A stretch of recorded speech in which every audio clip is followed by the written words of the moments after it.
Welcome back to Bunkai Gaming. So today I wanted to talk a bit about Star Wars Battlefront and just give you some of my impressions of watching the trailer and some of the information that's come out.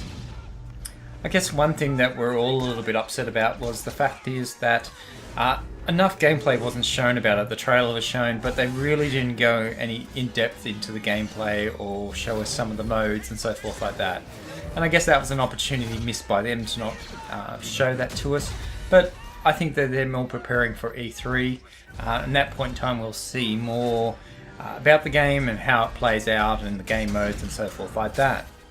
So some of the things that stood out to me was the fact that we've got this simplified minimap now, where if you're sprinting or you're shooting that you're showing up. The 3D spotting that's traditionally in Battlefield is not going to be there, and that's a good thing because I don't think it really fits into the Star Wars universe as such. There's the ability to call in assets when you need to, when you've captured certain points like AT-ATs or Y-Wings, and I guess we'll get more information in regards to that. The other thing was the fact in regards to multiplayer that we're only going to be having a 40 player maximum number that it looks like at this point in time, which is, I think, a lot of people are disappointed with, but I actually see it as a positive because for smaller communities like us in Australia, which don't have the fabulous fibre services like the rest of the world do, higher player counts like 64-man servers can actually be a bit of a problem. It can be a bit laggy at times, so it's good to see that low player count. And I prefer a smooth game running at 40 players than having a 64-man server that absolutely has issues or problems. So I think this is a good thing on their perspective, and as long as they structured the maps and the game types to that player count, I think it'll actually be a really great thing.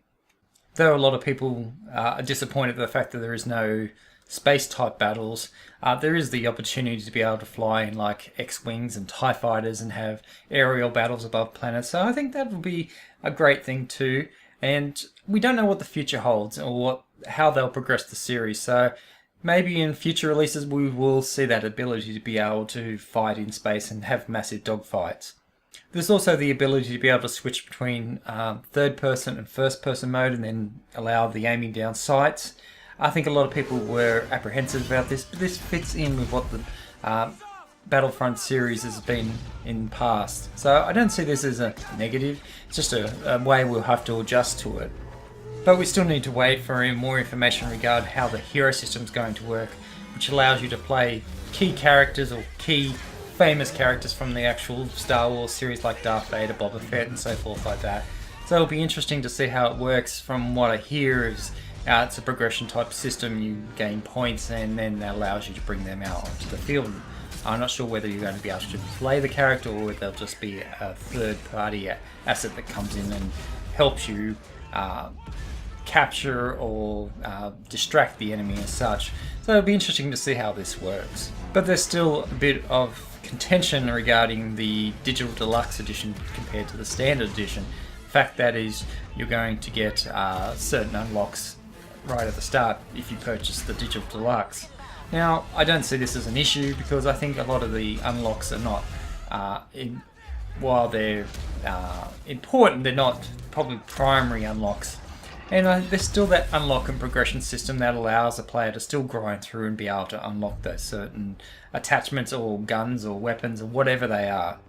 But from what they've said, there's going to be a wide range of locations and maps as such, and they're talking about 2 locations per planet, so it should be very interesting in that regard.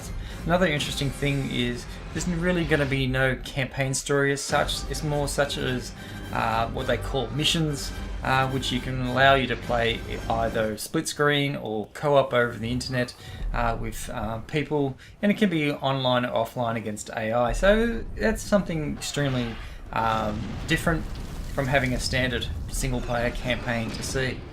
But I think a lot of people also been a little bit upset by the fact that the Battle of Jakku is a pre-order unlock, but when you think about it, it's free DLC that people are going to get. The only difference is a week's difference between if you pre-order or when you don't pre-order. So I don't think this is going to cause a major problem for people. I don't understand why people are getting upset. but people are still having that negative spin, as I see, on the game. And I think people have been critical of DICE, but because of the way the game is structured and it doesn't follow the traditional Battlefront as it has been seen in the past. But I think this is the wrong way to think, because you think about the amount of work that DICE has taken on for this game and how realistic the game looks. I think the game they're presenting to us in its current state is fantastic. But I think we should temper the fact that thinking on the lines of what our expectations are to what they can actually deliver. And it may take a little bit of time to get to that point. But I'm of the opinion I'd rather a smooth, polished game than having a game which is buggy or having issues like we've had in the past. And for me, that's something that's extremely important. So from my perspective, I'm excited about the game, but I'm still tempering my excitement to wait to see more information about the game. And as I said before, I think E3 we will see a lot more information, because I still have my apprehensions about the game and, you know, what it'll look like and how it will play. But I think once we get a little bit of time, it'll give us a bit more visibility in what's going on with it. And I'm also interested to know how they're going to approach betas and when they're going to actually happen as such. So thank you for taking the time to listen to me, and I will talk to you later. Thank you. Bye.